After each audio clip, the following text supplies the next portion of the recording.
পৃথিবীতে বহু জায়গায় কোনো রাষ্ট্রধর্ম বলতে কিছু নাই। কি হয়েছে? ওই রাষ্ট্রের কি কোনো ক্ষতি হচ্ছে? ওই রাষ্ট্র কি চালাইতে অসুবিধা হচ্ছে না। বাংলাদেশে উগ্রপন্থার বিকাশের জন্য আওয়ামী লীগের একটা বিরাট দায় আছে। আওয়ামী লীগের ব্যাপারে আমাদের একটা রিকনসিলিয়েশন প্রসেস শুরু করতে হবে। নির্বাচন সামনে, নির্বাচনের আগে সংস্কার নিয়ে মতৈক্য বা মতানৈক্য এই সব কিছু নিয়ে আলোচনা চলছে। ঐকমত্য কমিশনের আলোচনার পর এক ধরনের রাজনৈতিক বিরোধ বা এক ধরনের বাকবিতণ্ডা চলছে বিভিন্ন পর্যায়ে। এ নিয়ে রাজনৈতিক দলগুলো আবার আলাদাভাবে বসছে তাদের নিজেদের একটা মতৈক্যের বিন্দু খুঁজে বের করার জন্য। সে বিষয়ে কাজ করছে ৯টি দল আলাদাভাবে বসছে, বিএনপি, জামায়াত সহ সবগুলো দলের সঙ্গে। এ নিয়ে আজকে আমরা কথা বলবো রাজনীতির বিভিন্ন বিষয় নিয়ে। আমাদের সঙ্গে আছেন এবি পার্টির চেয়ারম্যান মুজিবুর রহমান মঞ্জু। মুজিবুর রহমান মঞ্জু, আপনাকে স্বাগত। গণতন্ত্র মঞ্চের যে ৬টি দল, এর সঙ্গে হচ্ছে এবি পার্টি, এনসিপি এবং গণ অধিকার পরিষদ, এই ৯টি দল মিলে আমরা হচ্ছে দেখছি যে আপনারা একটা সংস্কারের বিষয়ে একটা মতৈক্য বা জুলাই সনদ যেটা এলো আমাদের টেবিলের সামনে, সেটার বাস্তবায়ন কিভাবে হবে এই বিষয়গুলো নিয়ে আপনারা কাজ করুন। কতটুকু অগ্রগতি, কতটুকু এই বিষয়ে? না, আমরা কালকে হঠাৎ করে বসেছি। সেটা হচ্ছে অ্যাকচুয়ালি আমাদের খুব বেশি আগ্রহ ছিল না। সরকার যখন বলল যে ১ সপ্তাহের মধ্যে করেন, এটাকে আমাদের কাছে খুব নতুন কোনো মানে আবেদন তৈরি করে নাই। কারণ আমরা তো সব ধরনের মতামত, ভিন্ন মত, তারপরে আপনার যুক্তি তর্ক আমরা দিয়েছি।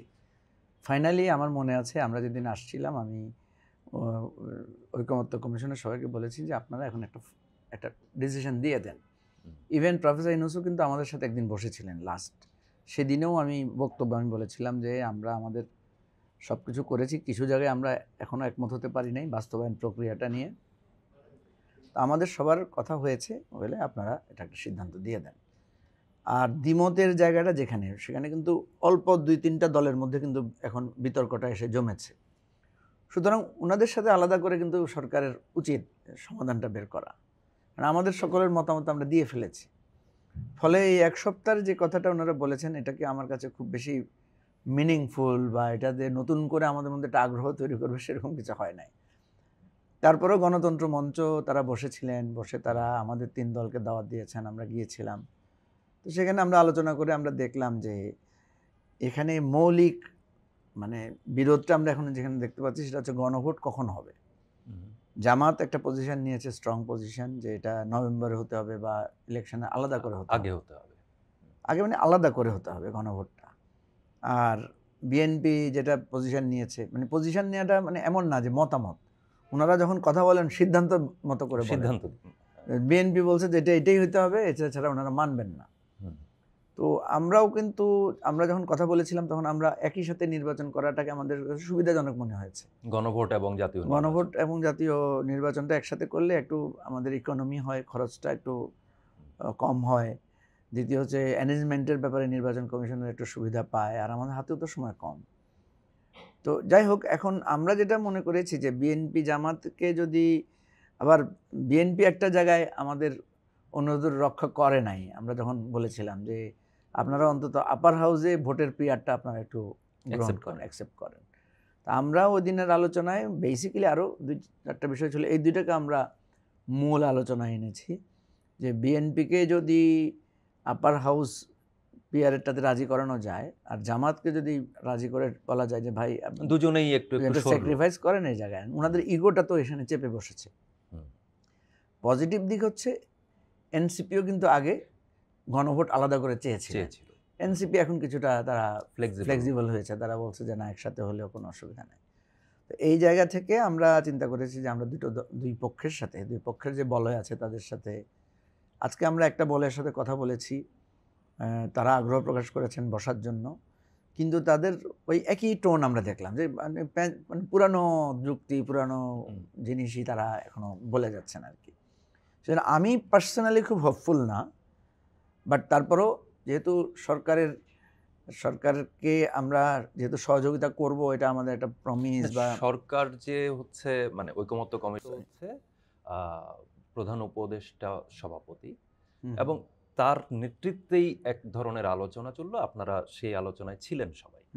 তো সেই আলোচনাটা এত দীর্ঘ সময় ধরে ৮ মাসের বেশি, এত দীর্ঘ সময় ধরে সেই আলোচনাটা হলো, হওয়ার পর একটা বস্তু আমরা টেবিলে পেলাম। তো সেই বস্তু পাওয়ার পর সেখানে আমরা দেখছি যে নানা মতানৈক্য আছে, বাস্তবায়ন কিভাবে হবে সেটা নিয়ে মতানৈক্য আছে। সেটা ১ সপ্তাহে কিভাবে হচ্ছে সলভ হবে? এটা তো ১ মিনিটে সলভ হওয়ার মতো বিষয়। এটা ১ সপ্তাহ প্রয়োজন হুম, নাই। হুম, কেননা আপনার সবকিছু আলোচনা হয়ে গেছে। হুম। কথা বুঝছেন? যে ইলেকশনটা গণভোটটা হবে এতে তো সবাই একমত হয়েছে। একমত হয়েছে। গণভোটটা কখন হবে? এটা তো কোনো সাংবিধানিক মারপ্যাঁচের বিষয় না। এখানে বিষয় হচ্ছে যে সুবিধা আর অসুবিধার বিষয়। একটা করলে একটু বেশি সুবিধা হবে, একটু বেশি অসুবিধা কম হবে। আরেকটা করলে একটু সুবিধা বেশি হবে, এইটা পার্থক্য। তো এটা যেহেতু অধিকাংশ দল মত দিয়েছে, এটা ইলেকশন কমিশন এবং সরকার মিলে বসে একটা সিদ্ধান্ত দিয়ে দিলে এটা হবে। এবং আমি মনে করি এরপরে যদি কেউ গোয়ার্তুমি করে বুঝতে হবে ওরা নির্বাচনটাকে এফেক্টেড করতে চাচ্ছে, নেক্সট ইলেকশনটাকে। এবং এটা আমি মনে করি অ্যাকসেপ্টেবল হবেও না, কারণ আপনার মতামত আপনি দিয়েছেন, সিদ্ধান্ত তো আপনি দিবেন না। আপনি যদি সিদ্ধান্ত দেন তাহলে তো এটার মতামত থাকলো না। না, এ বিষয়ে সিদ্ধান্ত তাহলে কে দিবে? সরকার দিবে। মানে ধরেন সরকার যদি একটা ডেডলাইন ঘোষণা করে, সেক্ষেত্রে তো আবার রাজনৈতিক দলগুলো হচ্ছে এক ধরনের অভিযোগ তোলে যে সরকার চাপিয়ে দিল। সেক্ষেত্রে সরকার কি এই করবে? জন্যই তো সরকার বুদ্ধিটা করেছে যে আমি আরো ১ সপ্তাহ সময় দিলাম। তো সরকার তো বললো আপনারা তো এক হচ্ছেন না, আমি কি করবো, ধরেন এটা বলার ব্যাপার আর কি। এরপর কিন্তু আমি একটা খারাপ কথা বলেছি যে আমরা যদি এই ধরনের করি, সরকার একটা সময় হতে বলতে পারে তো আপনারা তো আমাকে মানছেন না, সো আমি তো আর, আমার কন্ট্রোল তো আর নাই, আপনারা যদি আমাকে না মানেন তাহলে আপনারা যাকে মানেন এমন কাউকে বসান, আমি গেলাম।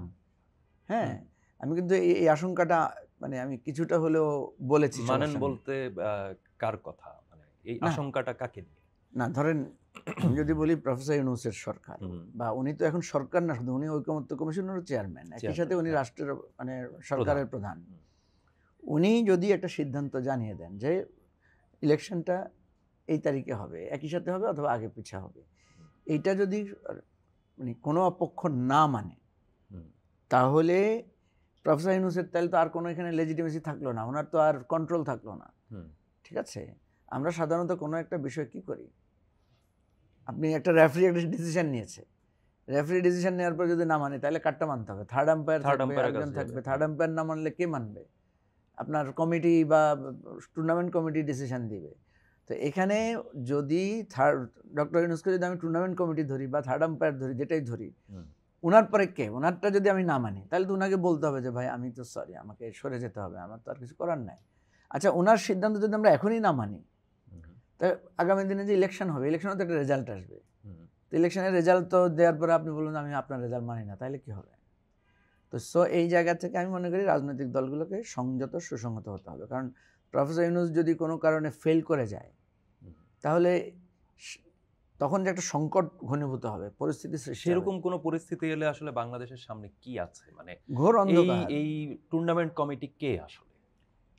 ধরেন আমাদের তো একটা কথা আছে না, আমরা তো এবার বুঝে ফেললাম অনেক কিছু, আগে যেগুলো আমরা অনেক সাধারণ জনগণ অনেক কিছু হয়তো জানতো না, যেমন ডকট্রিন অফ নেসেসিটি বলে যে একটা হুম, আমাদের একটা চূড়ান্ত একটা জায়গা আছে, যেটা এখন কেউ কিছুই নাই।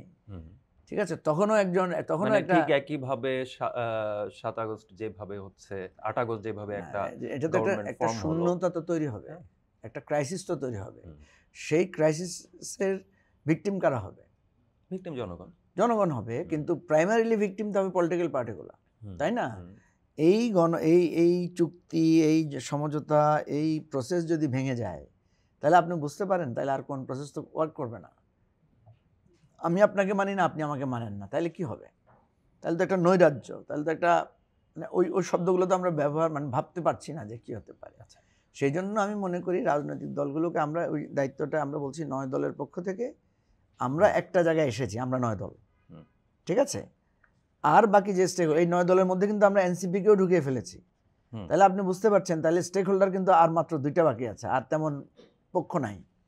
জামাতের একটা বলয়, বিএনপির একটা বলয়, এই 2 বলয়কে আমরা এটা বোঝানোর চেষ্টা করব যে ভাই যতটুকু হয়েছে আপনারা একটু স্যাক্রিফাইস করেন, 2 পক্ষ 2 জায়গা থেকে সরে একটা সমাধানে পৌঁছান, নাহলে কিন্তু বিপদ হবে, বিপদে পড়বে। আপনি একটা কথা বলেছেন, এই ৭ দিন সময় বেঁধে দেওয়া সরকারের তরফ থেকে, এটা নিয়ে আপনি একটা কমেন্ট করেছিলেন। সেটা হচ্ছে রাজনৈতিক দলগুলোকে এভাবে আলোচনার কথা বলে সরকার আসলে দায়িত্ব জ্ঞানহীনতার পরিচয় দিচ্ছে।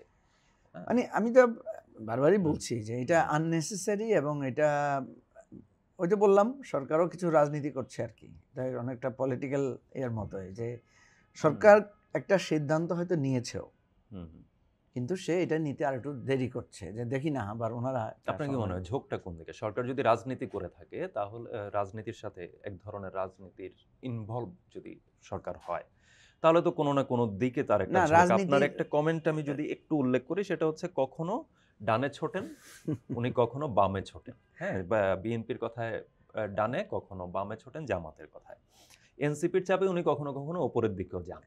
তো এই যে কমেন্টটা, হ্যাঁ, এই উনি বলতে আসলে আপনি কাকে বোঝাচ্ছেন? সরকার প্রধান আমি নিশ্চয়ই। প্রফেসর ইউনূসকেই বোঝাচ্ছি, হ্যাঁ, উনি তো তো চিফ এক্সিকিউটিভ, তাই না? সেক্ষেত্রে যদি এইখানে আমি যদি বলি যে প্রধান উপদেষ্টা বা সরকার একটা বডি হিসেবে যদি একটা এই ইস্যুতে যদি কোনো রাজনৈতিক একটা অবস্থান নিয়ে থাকে, আপনার মানে প্রেডিকশন কি? আপনি তো নিশ্চয়ই আলোচনা করছেন, বিভিন্ন না প্যানেলে দেখেন, যাচ্ছেন। আমি বলছি সেটা হচ্ছে যে সরকার, মানে আমরা তো চাই না সরকার বিএনপির দিকে একটু ঝুঁকুক, জামাতের দিকে একটু ঝুঁকুক, এটা আমরা চাই না।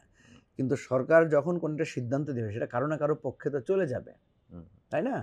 আপনি দেখেন সরকার যখন বলেছে ফেব্রুয়ারিতে নির্বাচন, তখন অনেকেই সরকারকে বলছে যে সরকার বিএনপির দিকে ঝুঁকে পড়েছে, তাই না? সরকার যখন আবার এখন দেখা গেলো গণভোট বা সরকার এক ধরনের সংবিধান আদেশে, যেটা এই সংবিধান আদেশের ব্যাপারে কিন্তু বিএনপি বিরোধিতা করেছে। আমরা সবাই সংবিধান আদেশের পক্ষে ছিলাম, আমরা বলতে আমরা এই 9 দল সহ আরও অনেকে ছিল।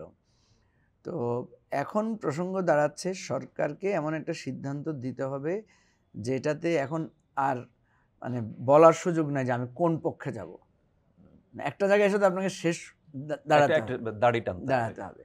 তো সরকার যদি সেটাকে ওয়াইজ, আমি মনে করি, কারণ এখন হচ্ছে কি আমাদের কথা বলতে অসুবিধা কি, আমি যদি এখন একটা প্রস্তাব দেই সেটাও আরেকটা সংকট তৈরি করবে। কেন তৈরি করবে? প্রস্তাব তো আমি দিচ্ছি, প্রস্তাব তো আমরা দিব সরকারকে, পাবলিকলি দিলে সংকট দাঁড়াবে কি জানেন? পাবলিকলি চলে আসবে যে আমরা এটা বলেছি, এখন ওইটা আরেকটা পক্ষ হয়ে দাঁড়াবে। সরকার চিন্তা করবে এদেরটা শুনলে তো আবার বলবে যে এদেরটাই শুনছে সরকার। কথা বোঝেন না? এই জন্য কালকে আমরা কিন্তু যে আলোচনাটা করেছি আমরা পাবলিকলি অ্যানাউন্স করি নাই। কেন? আমাদের এই ফর্মুলাটা এমনও হতে পারে, আমাদের ফর্মুলা পাবলিকলি আসার পরে মানুষ বলবে যে ক্রেডিটটা আবার এরা নিয়ে নিচ্ছে। ঠিক আছে, ধরেন আমরা যে ফর্মুলাটা দিলাম, দেখা গেলো যে 2 দল মেনে নিল বা সরকার এটাই দিল, তখন বলবো যে এরা যেটা দিছে সরকার তো এটা ওদেরটাই শুনলো। সেই জন্য আমরা একটা চিন্তা করেছি যে কালকে আমরা যে ফর্মুলাটা চিন্তা করেছি এটা আমরা সরকারকে বলবো, আর 2 পক্ষের সাথে বসে আমরা নেগোশিয়েট করার চেষ্টা করব। তো আমি খুব হোপফুল না, আবারও বলছি হোপফুল না, কিন্তু তারপরে এটা আমরা করবো আর কি, যাতে আমাদের মেন্টাল স্যাটিসফ্যাকশন থাকে এবং ফিউচার আমরা যাতে বলতে পারি যে আমরা আপনাদেরকে বলছিলাম, সতর্ক করছিলাম, আমরা চেষ্টা করেছি, আপনারা কথা শুনেন নাই, এখন দায়িত্ব আপনাদের। আচ্ছা, এবি পার্টির প্রসঙ্গে একটু আসি, যে এবি পার্টির যে যাত্রা শুরু বা এটা একটা পিরিয়ডে জামাতের অঙ্গ থেকে বের হয়ে এবি পার্টির জন্মটা। তো এই ক্ষেত্রে একটা বক্তব্য প্রায় আসে, এটা জনপরিসরের একটা প্রথম কথা ভাষ্য। হচ্ছে যে জামাত ভেঙে এবি পার্টির জন্ম না, হ্যাঁ, এটা একটু কারেকশন করে দিব আমি, আপনি প্রশ্নটা করেন, আমি বলে দিচ্ছি করে নেই। সেটা হচ্ছে যে এই জনপরিসরের একটা আলোচনা আছে যে এবি পার্টি হচ্ছে জামাতেরই আরেকটা জামাতের বি টিম বা এইভাবে এক ধরনের ব্যাখ্যা করা, একটা কৌশলগত রূপ। হ্যাঁ, এইটা আসলে আপনি কিভাবে যে দেখেন এই প্রসঙ্গের জবাব আমি অনেকবার দিয়েছি। আমি ব্যক্তিগতভাবে জামাতের সাথে সম্পৃক্ত ছিলাম, কিন্তু এবি পার্টির সবাই জামাতের সাথে সম্পৃক্ত ছিল না। আমি জামাতের সাথে সম্পৃক্ত ছিলাম, জামাতের আমি যেহেতু আমি মানে সিদ্ধান্তকারী বোর্ডের একজন মেম্বার ছিলাম, সেখানে আমরা এক ধরনের রিফর্ম ইস্যু নিয়ে সেখানে ডিবেট করেছি। সেই ডিবেটের পরিণতিতে দেখা যাচ্ছে জামাত আমাকে বহিষ্কার করেছে দল থেকে। দ্যাটস চ্যাপ্টার ক্লোজড, সেটা আর নাই। জামাত আমাকে বহিষ্কার করার পরে, জামাতের সিস্টেম হচ্ছে বহিষ্কার করার পরে কেউ আবার ফিরে যেতে পারে, সে অ্যাপোলজি দিতে পারে, সে তার আর্গুমেন্ট দিতে পারে, সে রিভিউ করার আবেদন করতে পারে। আমি সেটা করি নাই। আমি ওই চ্যাপ্টারটাকে ক্লোজ করে দিয়ে নতুন একটা রাজনীতির চিন্তা করেছি, অন্যান্যদের সাথে ডায়লগ করেছি, নানা চিন্তার লোকদের সাথে দেশে বিদেশে ঘুরে আমরা নানা মানে কনসেপ্ট ডেভেলপ করার চেষ্টা করেছি, এবং আমরা তখন প্রথমে একটা প্ল্যাটফর্ম করেছি। অ্যান্ড দেন প্ল্যাটফর্মে যারা অংশগ্রহণ করেছে তাদের সাথে কনসালটেশনের প্রসেসের মধ্য দিয়ে গিয়ে আমরা একটা পলিটিক্যাল পার্টি করেছি প্রায় 1-1.5 বছর পরে। সো এইটার কোনো লেগেসি জামাতের সাথে নাই, নাম্বার 1। নাম্বার 2 হচ্ছে আপনি যদি এমনিও দেখেন জামাতের ফর্মেট, জামাত একটা এক্সক্লুসিভ ফর্মের পার্টি, সে একটা নির্দিষ্ট রিলিজিয়ান বেসড একটা কনসেপ্টের উপর সে দাঁড়ানো। আমাদের দলটা কোনো রিলিজিয়ান বা কোনো ধরনের মতবাদ বেসড আমাদের দলটা না। মানে মতাদর্শিক জায়গায় মতাদর্শিক আমাদের সাথে মতাদর্শিক জায়গা তো আর পুরোটাই সম্পর্ক মানে নেই। আপনি যদি আদর্শিক জায়গা দেখেন পুরো বিপরীত দেখবেন। আর আমাদের ফর্মটা হচ্ছে ইনক্লুসিভ ফর্ম। আমাদের এখানে কোনো ধরনের ধর্ম বা চিন্তা বা মতাদর্শের কোনো ব্যারিয়ার নাই, যে কেউ আমাদের দল করতে পারবে।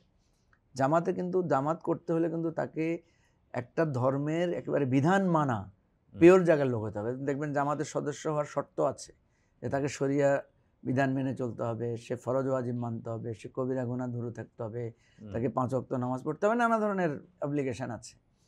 আমাদের এখানে এই ধরনের কোনো ব্যারিয়ার নাই। আমাদের এখানে হচ্ছে যে রাষ্ট্রের নাগরিক হিসেবে অধিকারের জন্য যে কাজ, এটার বেসিসে আমাদের এই দলটা গড়ে উঠেছে। এবং আমরা কোনো মতাদর্শকে টার্গেট করি নাই, মানে সেন্টার পয়েন্ট করি নাই। আমরা সেন্টার পয়েন্ট করেছি সলিউশন অফ দি ক্রাইসিস বা সলিউশন অফ দি প্রবলেম। সলিউশনের যখন আপনি যাচ্ছেন বা জি। অধিকারের প্রশ্নগুলোতে যখন আপনি যাচ্ছেন, একটা রাজনৈতিক দল যখন যায়, তখন তো তার ওই যে আপনার বক্তব্য থেকেই যদি আমি যাই, জি, জি, এই যে জি, sure. কখনো ডান কখনো বাম, হ্যাঁ, আবার মধ্যম, হ্যাঁ, জি, জি। মধ্যমের প্রশ্ন আসে। তো ডান বাম মধ্যম, এখন এবি পার্টিকে আপনি কোন পার্টে রাখবেন? ওই হিসাব ওই যদি ওই ইয়াতে ফেলেন, আপনি ওই বাইনারিতে ফেলেন, তাহলে আমরা মধ্যম। মধ্যম। তাহলে আমরা মধ্যম। যদি ওই দেখেন, আপনি যদি ইনক্লুসিভ এক্সক্লুসিভের মধ্যে ফেলেন, আমরা ইনক্লুসিভ। আপনি যদি ডান বাম মধ্যমে ফেলেন, তাহলে আমরা মধ্যম। আর যদি আপনি একেবারে থিওরিটিক্যাল আকারে দেখতে চান, তাহলে আমরা সোশ্যাল ডেমোক্রেট বলতে পারেন। Social Democrat, right. এইটাই হচ্ছে আমাদের মৌলিক জায়গা। আমরা মনে করি রাষ্ট্রের কাজ হচ্ছে নাগরিকের সমস্যার সমাধান করা বা নাগরিককে আরও উন্নত নাগরিক জীবন, আরও উন্নত সমাজ ব্যবস্থা উপহার দেওয়া। সো রাষ্ট্রের আর নাগরিকের জায়গাটা হচ্ছে একটা স্বার্থের জায়গা। সেই স্বার্থটা হচ্ছে নাগরিক রাষ্ট্রকে পে করবে, তার ট্যাক্স বা তার যে দায়িত্ব সে আইন মানবে, সে এটার করবে। আর রাষ্ট্র তার জায়গা থেকে নাগরিকের জীবন ব্যবস্থা নিশ্চিত করবে, নিরাপত্তা নিশ্চিত করবে, তাকে উন্নত শিক্ষা, উন্নত স্বাস্থ্যের এটা করবে। অর্থাৎ পিওরলি এটা হচ্ছে একটা মানে রাইটস বেসড এরিয়া। এটা কোনো রিলিজিয়ান বা কোনো মতাদর্শের মতবাদের সাথে রিলেটেড কিছু না। ঠিক আছে? আমি আমার বাসায় ওয়াসার লাইন চাই, আমার বাসায় আমি আনইন্টারাপ্টেড ইন্টারনেট চাই, আনইন্টারাপ্টেড ইলেকট্রিসিটি চাই। আমি খ্রিস্টান না হিন্দু না বৌদ্ধ না মানে আমি মুসলিম, এটা তো কোনো প্রশ্ন রাষ্ট্র করতে পারে না, বা এটা রাষ্ট্রের কাছে এই পয়েন্টটাতে আমি একটা খুবই ইন্টারেস্টিং, অনেকদিন ধরেই বাংলাদেশে আসলে এই ডিবেটটা চলছে, বিভিন্ন সময় উঠে আসে আবার স্তীমিত হয়। এই জায়গাটায় আপনি বললেন যে রাষ্ট্রের সাথে নাগরিকের সম্পর্ক আসলে স্বার্থ এবং অধিকার দেনা পাওনার। স্বার্থ শব্দটা শুনলে একটু খারাপ শোনা যেতে পারে, অধিকারের প্রসঙ্গটা আসে। নাগরিক হচ্ছে রাষ্ট্রকে নিযুক্ত করে, রাষ্ট্র তাকে সার্ভ করে এবং নাগরিককে তার বিনিময়ে কিছু বিধি মেনে চলতে হয়। এই তো বিষয়টা। এবং সেইটার সাথে আসলে রিলিজিয়নের কানেক্টিভিটি নাই। সেক্ষেত্রে রাষ্ট্রের ধর্ম, সেই প্রসঙ্গটাকে আপনি কিভাবে দেখেন? রাষ্ট্রের ধর্ম হচ্ছে নাগরিকের অধিকার ফিরিয়ে দেওয়া। কোনো সুনির্দিষ্টভাবে পরিচিত যে ধর্মীয় যে জায়গা, না রাষ্ট্রের তো কোনো, আমি তো আপনাকে বললাম ধর্ম মানে কি। আমরা বলি না যে চুম্বকের ধর্ম কি? হ্যাঁ, চুম্বক মানুষকে আকর্ষণ করে। এই তো, আমি যদি ওই অর্থে ধর্ম ধরি, তাহলে রাষ্ট্রের ধর্ম হচ্ছে নাগরিককে সার্ভ করা। ওকে, আপনি বলেন নাগরিক যখন রাষ্ট্রের কাছে, আচ্ছা আমি আপনাকে বলি, বলেন একটা আমি ধরেন মুসলমান বা আমি হিন্দু, আপনি মুসলমান ধরে নিলাম আমি। তো যদি এটা হয়, হিন্দু ধর্মের আমার একটা লোক যদি চুরি করে আর একজন মুসলিম চুরি করে, পার্থক্য কি? দুজনের আইনের কোনো আলাদা বিধান আছে? দুজনের কোনো প্রিভিলেজ আছে আলাদা কোনো প্রিভিলেজ তো নাই। সেম, আমি অপরাধ করলে যেমন শাস্তি, আবার আমি ভালো কাজ করলে একই ধরনের পুরস্কার।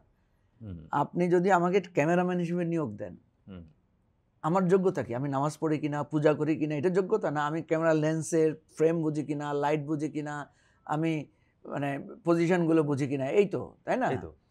সো রাষ্ট্রের নাগরিক হিসেবে তার বিষয়টা কি? সে আইন মানে কিনা। হিন্দু না মুসলিম এর বিষয় না। আমাদের যে সংবিধানে যে রাষ্ট্র ধর্ম, আমি আপনাকে এই প্রসঙ্গটা নিয়ে এক ধরনের ডিবেট কিন্তু বহু বছর ধরে চলছে। এইগুলো কিছু জিনিস আছে। যেমন আমি যদি বলি যে ধরেন পৃথিবীর বহু দেশে জাতীয় সঙ্গীত নাই, তাই না? তো জাতীয় সঙ্গীত থাকাটা কি অবলিগেটরি? বাট যদি থাকে, আপনি কখনো এটাকে বাদ দিতে পারবেন না, কারণ এটা আমার হিস্ট্রি, ঐতিহ্য, একটা জিনিসকে কানেক্ট করে ফেলে। ওইটা তখন একটা সম্মানের জায়গায় পেয়ে যায়। রাষ্ট্রের ধর্ম পৃথিবীতে বহু জায়গায়, কোনো রাষ্ট্রধর্ম বলতে কিছু নাই। কি হয়েছে, ওই রাষ্ট্রের কি কোনো ক্ষতি হচ্ছে, ওই রাষ্ট্র কি চালাইতে অসুবিধা হচ্ছে? হচ্ছে না। আমাদের এখানে যে কোনো কারণে হোক, হিস্ট্রির যে কোনো একটা পজিশনে হোক, যারাই করেছেন, সে একটা রাষ্ট্রের ধর্ম বানিয়ে ফেলেছে। কেউ একজন রাষ্ট্রের পিতা বানিয়ে ফেলেছে একজনকে, কেউ একজন স্বাধীনতার ঘোষক বানিয়ে ফেলেছে একজনকে। এখন আপনি যখনই ওটাতে হাত দিতে যাবেন, তখন দেখবেন যে একটা কমিউনিটি এটাকে রেজিস্ট করবে। এখন এই রাষ্ট্র ধর্মের জায়গাটাকে আমি মনে করি যে এটা যেহেতু একটা জায়গায় নিয়েছে, যে কোনো কারণে হোক, পলিটিক্যাল কারণে হোক, পিপলের মানে আবেগ উচ্ছ্বাসের কারণে হোক, দাবির কারণে হোক, এটাকে এখন হাত দিতে গেলে এটা দেখা যাবে যে আননেসেসারি একটা সংহতি নষ্ট করবে রাষ্ট্রের। তো এই জন্য থিওরিটিক্যালি এই বিষয়টা কি ইনক্লুসিভিটির ক্ষেত্রে আপনারা যেই রাজনীতির কথা বলেন, আমি ঠিক জানি না পৃথিবীর যে বিভিন্ন রাষ্ট্র আছে না যাদের 100% মুসলমান, আমাদের কিন্তু 100% মুসলমান না, আমাদের 91 বা 92% মুসলমান। তো পৃথিবীর যে দেশে 100% মুসলমান আছে তাদের রাষ্ট্রধর্ম তারা রেখেছে কিনা আমার জানা নাই। আমি এই জায়গাটা আমার একটু মানে নলেজ ঘাটতি আছে। সো হোয়াট, আমি যদি রাষ্ট্রের কোনো ধর্মই না রাখি, ধর্ম হিসেবে স্বীকৃতি না রাখি, অসুবিধা কি? আচ্ছা, আমি একটু অন্য প্রসঙ্গে আসি, সেটা হচ্ছে জামায়াতের সাথে কানেক্টিভিটির জায়গায় এবি পার্টি নেই। হ্যাঁ, এটা একদম পরিষ্কার। এটা এই প্রশ্ন এখন কেউ করে না। আর আরেকটি বিষয় কিন্তু সামনে আসছে, সেটা হচ্ছে আগামী নির্বাচনকে সামনে রেখে, সেটা হচ্ছে বিএনপি 237টি আসনে তাদের সম্ভাব্য প্রার্থী তালিকা ঘোষণা করেছে, একজন বাদ পড়েছেন, এখন 236টি। বাকিগুলোর বিষয়ে তারা বলে দিয়েছে যে এটা হচ্ছে শরিকদের জন্য। তো সেই ক্ষেত্রে একটা গুঞ্জন আছে এবি পার্টি হয়তো বিএনপির সাথে জোটে যেতে পারে, বা রাজনৈতিক এক ধরনের নির্বাচনী সমঝোতা হয়তো হতে পারে। আসলে কি এরকম কোনো সম্ভাবনা আছে? না, এরকম সম্ভাবনা এখন পর্যন্ত নাই। কেন নাই আমি আপনাকে বলি। প্রথম হচ্ছে যে এবি পার্টি বিএনপির সাথে কোনো জোট বা কোনো ধরনের ইয়ের মধ্যে ছিল না। আমরা আন্দোলন করেছি, জুলাই অভ্যুত্থানে আমাদের অনেক গুরুত্বপূর্ণ ভূমিকা ছিল, কিন্তু আমরা বিএনপির সাথে ওই যে কোনো ধরনের অ্যালায়েন্সের মধ্যে আমরা ছিলাম না। মানে তারা বলেছে যে যুগপৎ আন্দোলন, যুগপথেও ছিলাম না আমরা। যুগপথে আমাদেরকে বলা হয়েছিল, অনেকে জিজ্ঞেস করেছিল যে আপনারা চাইলে আমাদের সাথে যুগপথে আসতে পারেন। আমরা বলেছি না, আমরা আন্দোলনে আছি, আপনাদের আন্দোলনের প্রতি আমাদের সংহতিও আছে, না আমরা আমাদের মতো করে আমরা আন্দোলনটা করব, কারণ আমাদের দাবি, আমাদের বক্তব্য বিএনপির বক্তব্যের সাথে কিছু পার্থক্য ছিল। এনিওয়ে, আমি সেটা বললেন। সুতরাং এই পয়েন্ট অফ ভিউ থেকে আমরা বিএনপির সাথে এখনও নির্বাচনী কোনো জোটে আমরা যাই নাই। তবে আমরা কোনো নির্বাচনী জোট বলতে আমাদের এখানে যেটা বোঝা যায় যে সিট বেসিস অ্যালায়েন্স। বিএনপির সাথে যদি আমরা কোনো অ্যালায়েন্সে যাই, সেটা হতে হবে পলিটিক্যাল অ্যালায়েন্সকে আমরা গুরুত্ব দিব। আমরা যে কোনো দলের সাথে যদি আমাদের অ্যালায়েন্স হয়, ফার্স্ট প্রায়োরিটি হচ্ছে পলিটিক্যাল অ্যালায়েন্স, সিট হচ্ছে পরের কথা। পলিটিক্যাল অ্যালায়েন্সটা কি? ধরেন আমাদের এখন অভিমুখ হচ্ছে, আমরা জুলাই সনদটাকে আমরা এখন আমাদের গুরুত্বপূর্ণ আগামী 100 বছরের জন্য, এই জুলাই সনদটা হচ্ছে আমাদের আগামী 100 বছরের পথরেখা, আমাদের আগামী দিনের পথ দেখাবে। এইটার সাথে আমরা অ্যালায়েন্স করতে চাই। বিএনপি যদি আমাদেরকে এই আশ্বাসটা দেয় যে বিএনপির ধরেন ওই যেগুলো আমরা বিএনপিকে অনুরোধ করেছিলাম যে আপনারা নোট অফ ডিসেন্টগুলোকে একটু নেগোশিয়েট করেন, একটু ছাড় দেন, একটু জায়গায় আসেন, এটা হলে আমরা বিএনপির সাথে কিন্তু আমাদের মানে পলিটিক্যাল অ্যালায়েন্সটা হয়ে যাবে। সিট কাকে কোথায় কে ছাড়বে, কার প্রতি কে সম্মান দেখাবে, এটা আলাদা জিনিস। আমরা এমনিতে মনে করি আমাদের এই প্রচলিত এই যে সিট ছাড়াছাড়ির এই জায়গাটা কিন্তু অ্যাকচুয়ালি একটু আনহেলদি। কেন আনহেলদি আমি আপনাকে বলি। সেটা হচ্ছে বিএনপি বাংলাদেশের এই 15-16 বছর ধরে অনেক সংগ্রাম করেছে না? প্রত্যেকটা আসনে দেখবেন তার নেতারা কষ্ট করেছে, জেল খেটেছে, জুলুমের শিকার হয়েছে। তার তো একটা দাবি তৈরি হয়েছে, সে সেখান থেকে নির্বাচিত হবে, সে সেখান থেকে নির্বাচন করবে, তার দলের মধ্যে একটা কম্পিটিশন আছে। এখন অন্য একটা দলের নেতাকে যখন বিএনপি সেখানে ছাড় দেয়, তা বিএনপি দলের মধ্যে কিন্তু অনেক ধরনের জটিলতা তৈরি হয়। দেখবেন বিএনপি কাউকে বহিষ্কার করে, তার দলের বহু লোককে করতে হয়, তাহলে বিএনপি দলীয়ভাবে ক্ষতিগ্রস্ত হয়। এবং ওই যে যিনি ওখানে গিয়ে নমিনেশন পাচ্ছেন, কিছু সংকট হয়েছে, সংকট হয়। তো এই সংকট তো আমাদের জন্য কাম্য না।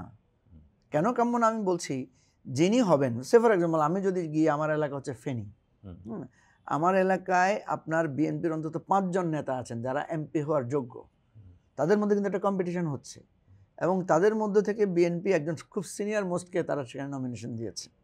এখন আমার সাথে যদি বিএনপির এই সিট ভাগাভাগিটা হতো, বিএনপি যদি আমাকে সেখানে দিত, তাহলে প্রথমত যেটা হইতো যে ওই 5-6 জন নেতা তারা নিজেদেরকে বঞ্চিত মনে করতেন, ঠিক আছে? বঞ্চিত মনে করে তারা কিন্তু আমাকেও এক ধরনের ঈর্ষণীয় দৃষ্টিতে বা একটা শত্রুতার দৃষ্টিতে দেখতেন, যে এই ভদ্রলোক আমরা এত কষ্ট করে কাজ করলাম, এই ভদ্রলোককে সেন্ট্রালি হয়তো অনেক ফেমাস, অনেক ভূমিকা রেখেছেন, জেল কেটেছেন, কষ্ট করেছেন, উনি আমাদের আসনে এসে কেন বা আমাদের এই কষ্টটার জায়গায় কেন উনি আসলেন, এটা একটা সংকট। দ্বিতীয় হচ্ছে ধরেন বিএনপি আমাকে দিল, আমি গেলাম, ওনারা আমাকে অ্যাকসেপ্ট করলো, দেন আগামী দিনে আমি আমার যে পলিসি অ্যাপ্লাই করবো, আমি তো সে পলিসি অ্যাপ্লাই করতে পারবো না, আমার পলিটিক্সটা আমি করতে পারবো না, কারণ আমাকে ওই যে দলের যারা সাপোর্ট দিয়েছে তারা বলবে যে আমরা তো আপনাকে নির্বাচিত করেছি, আমরা আপনাকে হেল্প করেছি, তো আমাদের পলিসি আমরা অ্যাপ্লাই করব বা আমাদের চিন্তাটা এখানে প্রাধান্য পাবে। ফলে এই সংকটটা একটা বাড়তি সংকট আমি মনে করি। প্রত্যেকটা রাজনৈতিক দলেরই তার নিজস্ব অবস্থান যতক্ষণ পর্যন্ত না সুদৃঢ় হবে ততক্ষণ পর্যন্ত এই ফিল্ড পলিটিক্সে ইনভলভ। তাহলে নির্বাচনী জোটের প্রসঙ্গ যদি আসে, আমি এই জন্য সেজন্য আমাদের পলিসি হচ্ছে আমরা তো নির্বাচন করব, আমাদের দলের ব্যানারে করব। আমরা যদি নিজেরা কোনো একটা অ্যালায়েন্স করতে পারি, যাদের রাজনৈতিক অ্যালায়েন্স আমরা করব, বিএনপির সাথে যদি আমার পলিটিক্যাল অ্যালায়েন্স হয়, এবং সেক্ষেত্রে পলিটিক্যাল অ্যালায়েন্স হলে কি হচ্ছে, বিএনপি আর আমার চিন্তার জায়গাটা একটা মিল হচ্ছে, ফলে আমার আর ওই থ্রেটটা থাকছে না যে আমি যে পলিসি অ্যাপ্লাই করতে চাই ওই বিএনপির নেতাদের সাথে আমার পলিসি তো আর কোনো কনফ্লিক্ট হচ্ছে না, সো আমি তখন হ্যাপি ফিল করব বা তখন তাদের সাথে আমার একটা নেগোসিয়েশন হবে। আদার দেন অনলি যদি সিট নেগোসিয়েশন হয়, বিএনপিও ক্ষতিগ্রস্ত হবে, আমার রাজনীতিও ক্ষতিগ্রস্ত হবে এবং একটা পার্মানেন্ট শত্রুতা হবে। সেক্ষেত্রে সংশোধিত আরপিও যেটা, জি সংশোধিত আরপিও, তাহলে আপনি বিএনপি এটার কিন্তু হচ্ছে এক ধরনের বিরোধিতা করেছে যে বিশেষত প্রতীক প্রশ্নে, যে জোটে 5টা দল যদি থাকে, জোটে থাকুক, কোনো সমস্যা নেই, কিন্তু প্রত্যেক দলকে নিজ প্রতীকে নির্বাচন করতে হবে, এটা বিরোধিতার বিএনপি করেছে। তাহলে এটা তো হচ্ছে আপনি সেক্ষেত্রে এটা কি সমর্থন করছেন সেক্ষেত্রে? না, আমরা তো আরপিও এটা করার জন্যই বলেছিলাম, আমাদের দাবি ছিল এটা যে জোট থেকে ইলেকশন করলে যার যার প্রতীকে ইলেকশন করতে হবে। আমাদের আর্গুমেন্টটা ছিল এরকম, এটা নিয়ে যদিও বিএনপির অনেক যৌক্তিক বিতর্ক বিএনপি তুলেছে, আমাদের আইডিয়াটা ছিল এরকম যে আমি একটা দল করি, আমাকে একটা নির্বাচন কমিশন থেকে আমি ফাইট করে একটা প্রতীকও পেয়েছি, আপনি দেখছেন তো প্রতীকের জন্য কি লড়াই করছে। এখন মানে আমি জাস্ট উদাহরণের জন্য বলছি, ধরেন যারা শাপলা কলি প্রতীক পেলো, এত লড়াই করে, এত ঝগড়া, এত মানে আন্দোলন করে, কালকে যদি সে শাপলা কলি প্রতীকে ইলেকশন না করে, আপনি কি বলবেন? তোমরা তো আননেসেসারি এত জটিলতা করছো, এত এত এত আওয়াজ দেওয়া তাহলে দরকার কি ছিল? তাহলে আমি এত ফাইট করে একটা প্রতীক পেলাম, এই প্রতীকটাকে আমি জনপ্রিয় করলাম, আমার দলের সাথে এটাকে মিশিয়ে আমি জনগণের কাছে গেলাম, আমি যদি আমার প্রতীকের প্রতি এতটুকু সম্মান নিজে না রাখি, আমি সেটাকে কনভে করতে না পারি, তাহলে তো আমি মনে করি এই প্রতীক বাতিল করে দেওয়া দরকার। এই জন্য আমাদের অনুরোধ ছিল যে কেউ যদি বলে যে আমি আমার প্রতীক ইলেকশন করবো না, আমি জোটের ওনাদের প্রতীক নিয়ে করবো, তাহলে তার প্রতীকটা বাতিল করে দেওয়া দরকার। ঠিক আছে, সেক্ষেত্রে এটা কি নির্বাচনী মাঠে কোনো ধরনের সংকট তৈরি করবে কিনা? আমি সে ফর এক্সাম্পল যে জামায়াত ইসলামী, দাঁড়িপাল্লা, ধানের শীষ হচ্ছে বিএনপি, এর বাইরে হচ্ছে এইবারের নির্বাচনে আসবে কি আসবে না এখনো এই বিষয়গুলো আমরা জানি না, তো সম্ভবত নৌকা এবার থাকছে না, সবচেয়ে জনপ্রিয় প্রতীকগুলোর কথা বা লাঙ্গলের কথা বলা যেতে পারে, পরিসরে সবচেয়ে বেশি জনপ্রিয় প্রতীক। তো এই প্রতীকের একটা রাজনীতি আছে, নির্বাচনী মাঠে বলা হয় যে প্রার্থী দেখে না মার্কা দেখে। তো সেক্ষেত্রে আসলে তুলনায় নবীন দলগুলো বা তুলনায় হচ্ছে হয়তো সংগঠন অত বিস্তৃত না, এই দলগুলো বা যেই তাদের যে প্রতীকগুলো যেটা তুলনায় অপরিচিত কিছুটা, সেই প্রতীকগুলো কি বিপদে পড়বে? না, আমি মনে করি না যে বিপদে পড়বে, তবে তাদের একটু কষ্ট বাড়বে। কেন বাড়বে আমি আপনাকে বলি, যে বিএনপি বা আওয়ামী লীগ বা যেটা করে, বিএনপি আওয়ামী লীগ এটা করে আর কি, সেটা হচ্ছে যে সে তার জোটবদ্ধ যারা থাকে তাদেরকে সে তার প্রতীকটা দিয়ে দেয়। প্রতীকটা দিয়ে দিলে যারা একটু মানে কম্পারেটিভলি যারা একটু বা রিলেটিভলি যারা একটু কশাসনেস কম আছে, তাদেরকে অত কথা বুঝাইতে হয় না, বলতে ভাই এটা আমাদেরই প্রতীক, এখানে দিলে হবে। তো এখন তাকে যে একটা বাড়তি বুঝাইতে হবে যে এটা আমাদেরই, কিন্তু প্রতীকটা হচ্ছে এটা, ঠিক আছে, প্রতীকটাকে বুঝাইতে হয়, পরিচিত। বিএনপি এটা চায় না কেন? বিএনপি চায় যে তার প্রতীকটাই পপুলার থেকে যায়, তার সাথে যে আসছে সে যাতে বেশি পপুলার না হয়। বিএনপির এখানে একটা স্বার্থ আছে বা আওয়ামী লীগের একটা স্বার্থ আছে যে তুমি নৌকা নিয়ে করো, তো এটাতে ও বেনিফিটেড হয় যে তার প্রার্থী থাকে, সে কিন্তু শরিক আসলে ক্ষতিগ্রস্ত হয়, শরিকের রাজনীতি ক্ষতিগ্রস্ত হয়, তার প্রতীক আর সেখানে পরিচিতি পায় না, ওই ভোটারটা ওরই ভোটার থেকে যায়। এই জন্য আমরা মনে করি যে প্রতীক কিন্তু দেখেন কখনো কখনো গুরুত্বপূর্ণ, কখনো কখনো, যেমন পাকিস্তানে আপনি দেখবেন ইমরান খানের দল কোনো প্রতীক ছাড়া ওরা তো স্বতন্ত্র ইলেকশন করেছে, করে তো তারা জিতে গেছে। ইমরান খানের ক্ষেত্রে একটা সেলিব্রিটি ইমেজও তো তাকে সহায়তা করেছে। ডেফিনেটলি আপনি যখন কথা হচ্ছে যে আমি এখনো দেখি না, আমি বহু জায়গায় দেখেছি আপনার দেখা গেল যে ধানের শীষ নিয়ে একজন ইলেকশন করেছে, কিন্তু তার বিদ্রোহী একজন দাঁড়িয়েছে। হ্যাঁ, বিদ্রোহী জিতেছে, এরকম ঘটনা আছে। এমন আছে। নৌকা নিয়ে ইলেকশন করেছে, নৌকার বিদ্রোহী জিতেছে, তো সেখানে তো নৌকার ম্যাজিক কাজ করে নাই। সেখানে তো নৌকার ভোটার যারা ছিল বা আওয়ামী লীগের সাপোর্টার যারা ভোটার ছিল, সে তো তার দলের বিদ্রোহী প্রার্থীকে ভোট দিয়েছে, তো সে কি প্রতীকে দিয়েছে? যদি ওই প্রতীক ম্যাজিক কাজ করতো তাহলে তো এখানে নৌকায় জিতার কথা ছিল বা ধানের শীষে জিতার কথা ছিল। সো আমি যেটা মনে করি যে কিছুটা এফেক্টেড হবে, কিন্তু আপনি যখন এফেক্ট চিন্তা করে বেশি কাজ করবেন, বেশি এটাকে এফোর্ট দিবেন, তাহলে এটা আমি মনে করি যেটা নেগোশিয়েট করা যাবে আর কি। আরেকটি প্রসঙ্গে বা আসি, minimize করা এটা গতকাল হচ্ছে যে ইন্টারন্যাশনাল রিপাবলিকান ইনস্টিটিউট আইআরআই একটা প্রতিবেদন দিয়েছে। সেখানে তারা বলছে যে প্রাক নির্বাচনী যে পরিস্থিতি, যে পরিবেশ, সেটা বেশ নাজুক। এই অবস্থায় নির্বাচন করা জটিল একটা বিষয় এবং এটা অনেকগুলো চ্যালেঞ্জ সামনে আছে। এক নাম্বার তারা এটা বলেছে। আরেকটা হচ্ছে যে জনমনে স্থানীয় প্রশাসনের নিরপেক্ষতা নিয়ে প্রশ্ন আছে এবং আইন শৃঙ্খলা বা নিরাপত্তার দায়িত্বে যারা থাকবেন তাদের প্রতি অবিশ্বাস আছে। তো এই বিষয়টাকে আপনি কিভাবে মূল্যায়ন করবেন? এই সপ্তাহ 10 দিন আগে আইআরএস টিমের সাথে আমাদের মিটিং হয়েছে, এই আলোচনাগুলোই ওনাদের সাথে আমাদের হয়েছে এবং ওনারা এগুলো জানতেও চেয়েছেন। আমরা কিন্তু ক্যাটাগরিক্যালি তাদের সাথে ডিসকাশনে আমরা এঙ্গেজ হয়েছি। সেখানে আমরা দেখলাম যে ওনাদের এই যে কমেন্ট ওনারা করেছে, এটা আমি মনে করি কারেক্ট। কারণ আপনি এই যে রিসেন্টলি দেখেন চট্টগ্রামে একজন প্রার্থীকে গুলি করা হয়েছে, উনি ইনজুর্ড হয়েছেন সিরিয়াসলি, এবং তার পাশে আরেকজন সাথে সাথে স্পট ডেড। তাহলে এখানে প্রিকশন কি ছিল? অস্ত্র উদ্ধারের এত অভিযান হলো, অস্ত্র আসলো কোত্থেকে? সিকিউরিটির সিস্টেমটা কিভাবে ওয়ার্ক করেছে? গোয়েন্দা তথ্য কি ছিল? একটা এই ধরনের একটা ঘটনা ঘটানোর পেছনে তো নিশ্চয়ই ষড়যন্ত্র হয়েছে, প্ল্যান হয়েছে। তাহলে গোয়েন্দা নেটওয়ার্ক এই প্ল্যান বুঝতে ভুল করেছে বা ধরতে পারে নাই। এর আগেও আপনি বহু জায়গায় বহু ঘটনা আপনি দেখবেন যে এখানে আমাদের ইন্টেলিজেন্স ফেল করে যাচ্ছে।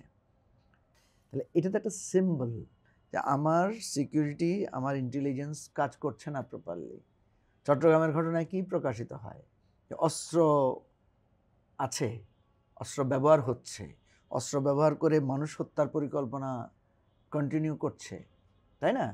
তারপরে সেদিন আপনি দেখলেন যে অস্ত্র ধরা পড়েছে এয়ারপোর্ট স্টেশন বা এরকম কোথাও। তো এই জায়গাটা থেকে আমি আইআরআই এর এই রিপোর্টের ব্যাপারে আমি মনে করি যে এটা কারেক্টলি। তাদের আরেকটা পয়েন্ট ছিল যে উগ্রপন্থার উত্থান বা উগ্রপন্থার প্রতি আগ্রহ বাড়ছে, হ্যাঁ, বা এই অংশটা একটু পালে হাওয়া পাচ্ছে, এই ধরনের রিপোর্টের একটা পোর্শন এটা আছে। আরেকটা হচ্ছে নারী প্রতিনিধিত্বের, প্রার্থী তালিকায় নারী প্রতিনিধিত্ব খুবই কম। এই জায়গাটাকে আসলে আপনি মানে উগ্রপন্থার জায়গাটাকে কিভাবে দেখেন, আর নারী প্রতিনিধিত্বের প্রশ্নে এবি পার্টি কিভাবে দেখেন? দেখেন, আমাদের উগ্রপন্থার বিষয়টা তো আমাদের এখানে অ্যালার্মিং একটা জায়গা আছে, এবং সেই উগ্রপন্থাটা কি রিয়েল না এটা আর্টিফিশিয়ালি তৈরি করা, এটা নিয়ে কিন্তু প্রচুর ডিবেট আছে। ডিউ টু আমরা দেখেছি এখানে যারা উগ্রপন্থা যাদের মধ্যে আমরা দেখি, তারা এমন এমন আর্মস ইউজ করেছেন, এমন এমন তারা এক্সপ্লোসিভ ইউজ করেছেন, যেগুলো দেখা গেলো যে এটা পার্শ্ববর্তী দেশ বা আরও দূরের কোনো সন্ত্রাসবাদী দেশের কানেক্টিভিটি আছে, এটা একটা দৃশ্য আছে। আর আমাদের এখানে উগ্রপন্থা তো নানা ধরনের আছে। ধরেন এক ধরনের ধর্মীয় উগ্রপন্থার একটা সাইন আছে কোথাও কোথাও, আবার বিচ্ছিন্নতাবাদী বামপন্থীদের উগ্রপন্থার সাইন আছে, গলা কাটা রাজনীতি তো আছে, এখনও কোথাও কোথাও এক্সিস্ট করে এগুলো। তো ফলে এটা পৃথিবীর সব জায়গাতেই এক ধরনের উদারনীতি এবং কট্টর নীতি সব জায়গায় থাকে, বাট সহনীয় পর্যায়ে। আমাদের এখানে কিন্তু নানা ধরনের উগ্রপন্থার বিকাশ নানাভাবে হয়েছে, এবং উগ্রপন্থার বিকাশ শুধু যে একটা আদর্শিকভাবে হয় তা না, একটা হয় কনস্পিরেসির জায়গা থেকে, আরেকটা হয় রিপ্রেশনের জায়গা থেকে। আপনি যখন কাউকে চাপিয়ে রাখতে চাইবেন, দমিয়ে রাখতে চাইবেন, তারা কিন্তু তখন সে যখন দেখবে আর কোনো পন্থা নাই, তখন সে এক ধরনের আত্মঘাতী হয়ে যায়। বাংলাদেশে উগ্রপন্থার বিকাশের জন্য আওয়ামী লীগের একটা বিরাট দায় আছে। এটা 75-এও ছিল। 75-এ যে মানে 75 বলতে আমি তার আগেরটা বোঝাচ্ছি, মানে প্রিভিয়াস সময় আপনি দেখবেন ওই যে গলা কাটার রাজনীতি, জাসদের মানে রাজনীতি, উগ্র রাজনীতিটা উত্থান হয়েছিল কেন? আপনি যখন দমন করবেন, মেরে ফেলবেন, তখনই এটার হয়। আন্ডারগ্রাউন্ডে যায় কখন মানুষ, যখন দেখা যাচ্ছে আপনি তাকে পিপল জায়গায় তার মানে স্পেস কমিয়ে দিচ্ছেন। তো বাংলাদেশে এই ফেনোমেননটা হিস্ট্রিক্যালি ছিল, আগে থেকে ছিল। ইভেন ব্রিটিশ পিরিয়ডেও আমরা এটার প্রবণতা দেখেছি। কোনোটা আমাদের পজিটিভ কাজে এসেছে, কোনোটা আমাদের নেগেটিভ কাজে এসেছে। এই ক্ষেত্রে একটু মানে সম্পূরক প্রশ্ন হিসেবে আসছে, সেটা হচ্ছে আওয়ামী লীগের কার্যক্রম নিষিদ্ধ বা পূর্ণাঙ্গ নিষেধাজ্ঞার এক ধরনের দাবি কিন্তু আছে। তো সেক্ষেত্রে মানে যখন আপনি বললেন যে অপারেশন যখন বাড়ে বা হচ্ছে যখন তার কার্যক্রম আপনি চালাতে দেন না, মানে রাষ্ট্র একটা বডি যদি এটা হচ্ছে বাড়িত করে কোনোভাবে, তাহলে তার আন্ডারগ্রাউন্ড পলিটিক্সের আশঙ্কাটা বাড়ে এবং এই গোপন রাজনীতি বা উগ্রপন্থার দিকে সে ধাবিত হয়। সেক্ষেত্রে আওয়ামী লীগ তো তার সমর্থক গোষ্ঠী বা এই বলে সেটা মিলে হচ্ছে একটা মোটামুটি বড় দল। তো তাকে যদি এইভাবে করা হয়, সেক্ষেত্রে ওই দিক থেকেও কি একই ধরনের আশঙ্কা আছে? হ্যাঁ, এটা দীর্ঘ সময় এভাবে থাকলে তো আশঙ্কা হবেই। তাহলে করণীয় কি? এটা করণীয় যেটা হচ্ছে, দেখেন এই ধরনের জায়গায় যেটা হয়, রিকনসিলিয়েশন প্রসেসে যেতে হয় আমাদেরকে। আওয়ামী লীগের ব্যাপারে আমাদের একটা রিকনসিলিয়েশন প্রসেস শুরু করতে হবে। সেই শুরুটা আমরা করতে পারছি না কেন? প্রথম অন্তরা হচ্ছে আওয়ামী লীগের সাইড থেকে। কারণ আজকে যে ক্রাইসিসটা তৈরি হয়েছে, আওয়ামী লীগকে কেন এভাবে পালিয়ে যেতে হলো? আওয়ামী লীগের মতো একটা দল বাংলাদেশের মুক্তিযুদ্ধে যারা নেতৃত্ব দিয়েছে, সে আজকে খারাপ বলে তার অতীত ভালোটাকে তো আমি অস্বীকার করতে পারবো না। সেরকম একটা দল, এতভাবে বাংলাদেশের শাখা প্রশাখা মানে তৃণমূলে বিস্তৃত একটা দল, সেই দলটা কেন আজকে এই পর্যায়ে আসলো? এর প্রধানতম দায় তাদের। আজকে যে পরিস্থিতিতে আমাদেরকে পড়তে হয়েছে, এই যে আপনি যেটা বলছেন আশঙ্কা, এই আশঙ্কায় তারা আমাদেরকে নিয়ে গেছে। এখন এখানে যেটা লাগবে সেটা হচ্ছে তাকে একটা প্রসেসের মধ্যে আসতে হবে। আপনি আওয়ামী লীগ যতক্ষণ পর্যন্ত না এই খারাপ পথ থেকে ফিরে আসবে, তার জন্য উপলব্ধি যতক্ষণ পর্যন্ত জাগ্রত না হবে, ততক্ষণ এই নেগোসিয়েশন প্রসেস বা আপনার রিকনসিলিয়েশন প্রসেস শুরু করা যাচ্ছে না। সে যে উপলব্ধি করছে বা সে উপলব্ধি করতে শুরু করেছে কিনা, সেটা আমরা কিভাবে বুঝবো? সেটা আমরা বুঝবো আওয়ামী লীগের লোকদের আচার আচরণ, বা আওয়ামী লীগের তো শুধু আওয়ামী লীগ তো একটা দলীয়ভাবে না, তার তো আরও শাখা প্রশাখা আছে, তার তো সমর্থক গোষ্ঠী আছে। সে ফর এক্সাম্পল ধরেন আওয়ামী লীগের, মানে এটা খুবই দুর্ভাগ্যজনক উদাহরণটা আমাকে দিতে হচ্ছে, আওয়ামী লীগের একটা বড় শেল্টার হোম হচ্ছে ইন্ডিয়া। তাহলে ভারত এখানে কি ভূমিকাটা রাখছে? আমি যদি ধরেই নেই, আমি একজন রাজনীতিবিদ হিসেবে এইভাবে বলা উচিত না, তারপরও আমি বলছি, কারণ আমরা আসলে একটা সলিউশন চাই। ভারত হাসিনাকে আশ্রয় দিয়েছে, শেখ হাসিনাকে আশ্রয় দিয়েছে, শুধু শেখ হাসিনাকে না, পুরো আওয়ামী লীগের যত ধরনের লোকেরা আছে, বিনা ভিসায় বিনা টিকিটে তাদেরকে সেখানে সে সীমান্ত খুলে দিয়ে তাকে আশ্রয় দিয়েছে। এখন ভারত তো একটা আলোচনা শুরু করতে পারে, বা ভারত তো একটা আকাঙ্ক্ষা দেখাতে পারে, আগ্রহ দেখাতে পারে যে এই লোকগুলো যারা আছে, যারা সত্যিকার অর্থে মানে আসামি, যারা খুন করেছে, যাদের বিরুদ্ধে প্রমাণ আছে, ভারত তো তাদেরকে আইনের হাতে সোপর্দ করতে পারে, তাদেরকে বুঝাতে পারে যে তোমরা লিগ্যাল প্রসিডিউরে যাও, তাই না? তাহলে আপনি যদি আওয়ামী লীগের লোকেরা যদি লিগ্যাল প্রসিডিউরে মানে আসে, কোনো না কোনো প্রসেসে তাদের তো বেইল তো হবে, আজকে হোক না হোক আইনি সুবিধা তো তারা একটা না একটা সময় পাবে। তাহলে দেখেন আওয়ামী লীগ কিন্তু এই প্রসেসে যদি আসতো যে আমরা একটা লিগ্যাল প্রসিডিউরের মধ্যে দিয়ে যাই, আমরা এখানে একটা মানে এক ধরনের প্রসেস শুরু করি যেটার মধ্যে দিয়ে আইনি জায়গায় তারা যাবে। কিন্তু আইসিটিতে তো হচ্ছে যে আসামি পক্ষে আইনজীবী দাঁড়াতেও একটা জটিলতা তৈরি হচ্ছে। আমি আপনাকে বলছি জটিলতা আছে, আমি অস্বীকার করছি না, আমি আপনার কথা স্বীকার করছি, সিরিয়াস জটিলতা আছে। জটিলতার দায় কার? না, জটিলতাটা তো আপনি সৃষ্টি করেছেন। মানে আপনাকে মনে রাখতে হবে যে এই জটিলতাটা আমরা হঠাৎ করে আবিষ্কার করি নাই, আমরা বানাই নাই। আপনার তৈরি করা জটিলতার মধ্যে আপনি নিজেও পড়েছেন, আমাদেরকেও ফেলেছেন। ঠিক আছে, আমি ধরেন আপনি খুঁজলে আপনার পুরো 14 জেনারেশনে আপনি 5-7টা আওয়ামী লীগের লোক পাবেন। আমার আত্মীয় স্বজনের মধ্যে খুঁজলে আমি 8-10টা আওয়ামী লীগের লোক পাবো না? পাবো। ওই 5-10টা আওয়ামী লীগকে যে আমি আইনের হাতে সোপর্দ করব, তাকে যে আমি একটা প্রসিডিওরের মধ্যে আনবো, সেই স্কোপটা তো আমি পাচ্ছি না। কেন পাচ্ছি না? সেই স্কোপটা তো আওয়ামী লীগ বন্ধ করে রেখেছে, বন্ধ করে দিয়েছে।